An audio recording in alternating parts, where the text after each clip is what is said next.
সিদিনা মোৰ বৰ ভাগৰ লাগিছিল জানা মা।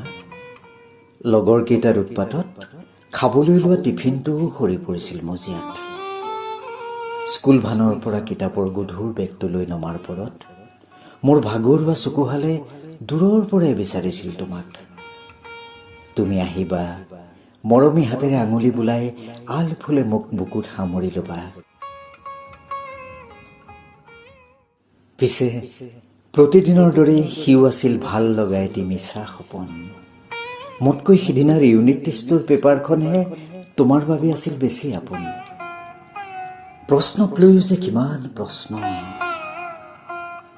নম্বৰ বটলাৰ খেলখনত মোক অকলশৰে দৌৰিবলৈ এৰি দি তোমাৰ সপোনে উচ্চতাৰ পৰিধি ভাঙিছিল। আৰু এনেকৈ নম্বৰ গোটোৱাৰ অবিৰাম দৌৰত ভাগৰি পৰা মোৰ ক্লান্ত চকুজুৰিত ল'ৰালিৰ অলেখ সপোনৰ সমাধি ঘটিছিল। শৈশৱৰ সোণোৱালী সপোনে হাত বাউলি মাতিলেই তোমাৰ কণ্ঠই বাট ভেটিছিল। কল্পনাক নিদিবি প্ৰশ্ৰয়, নিজৰ ভৰিত নহলে থিয় পৃথিৱীয়ে নিদিয়ে আশ্ৰয়। ল'ৰালিৰ সপোন বন্ধকত ৰাখি কেৰিয়াৰৰ সপোন খেদি খেদি তুমি বিচৰাৰ দৰেই আজি মই এজন সফল মানুহ। আবেগ বৰ্জিত কেৰিয়াৰ সৰ্বস্ব এক তথাকথিত সফল মানুহ। ল'ৰালিতে চেপি ৰখা শিশু মনৰ আবেগবোৰে, অন্তৰৰ কোমলতাবোৰে কিয় যেন মাজে মাজে আমনি কৰে।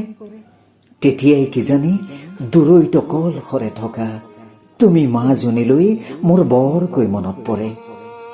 পিছে তুমি চাবলৈ শিকোৱা উচ্চাকাংক্ষাৰ পাছত দৌৰা হেজাৰ সপোনে মোক আজিও আজৰি পিছলৈ টানে।